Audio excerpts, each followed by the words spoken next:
Can you name this country? It is the fifth largest democracy in the world. It has nuclear weapons and is home to millions of religious extremists. It is both a leading fighter against and a major supporter of terrorism. The answer, of course, is Pakistan. Its unique makeup poses a question that should preoccupy everyone. Can two diametrically opposed forms of society, a free one and one based on religious Sharia Islamic law, exist in one nation? A very disturbing true story gives us a possible answer. On January 4, 2011, Salman Taseer, the former governor of Punjab, the nation's most populous province, had lunch with a friend in Kosar Market, an upscale international series of stores and restaurants. I lived only a few blocks away at the time. Throughout his career, Taseer was outspoken in his belief that freedom, democracy, and pluralism were inseparable, and that all religious minorities should be protected. Such ideas, however, are anathema to extremists. As a consequence, over the years, Taseer had received numerous personal death threats. I knew him, I interviewed him, I spent time with him. He showed extraordinary courage by refusing to be silenced. After lunch, the governor left with his aides and his bodyguards and headed toward his car. A small crowd had gathered, and Taseer waved to them as his driver opened up the rear door. Without warning, a member of Taseer's own security detail stepped forward and opened fire with a machine gun, not more than 10 feet away. Salman Taseer was struck with 26 rounds, and he died where he fell. This is how extremists deal with those whom they consider to be a threat.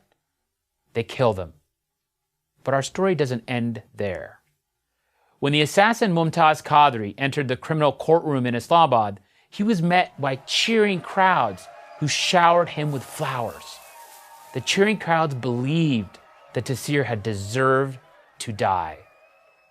To many Pakistanis, he had insulted Islam by advocating democracy and freedom for all Pakistanis, irrespective of their religious views, and by speaking out for the rights of women.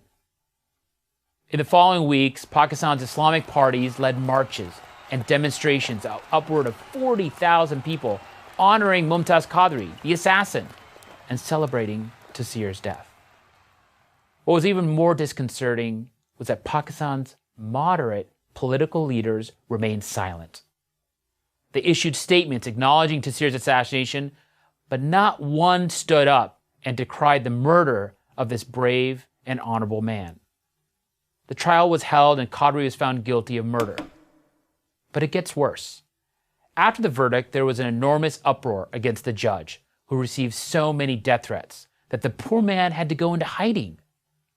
Meanwhile, behind the scenes, pressure from extremist groups eventually forced the government to suspend the case indefinitely. In essence, the judge's decision was undone. And at Taseer's funeral, which I attended, organizers were unable to find a single religious leader to preside over the event.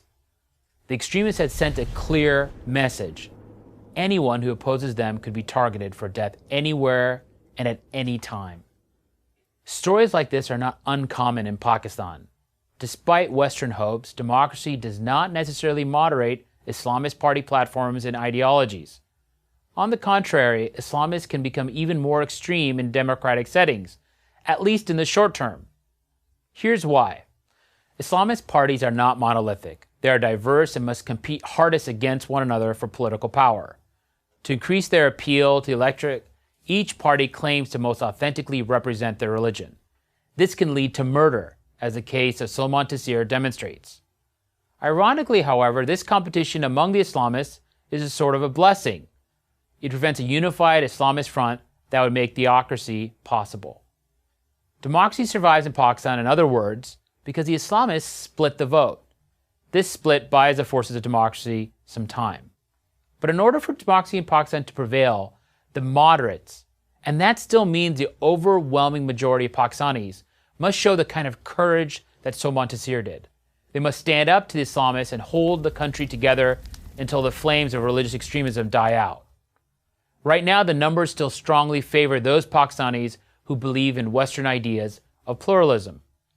Hopefully, those numbers will grow as the inevitable moral and economic failure of extremism becomes clear. Very hopefully. Because if the extremists prevail, the world's fifth largest democracy will become the world's largest terror state.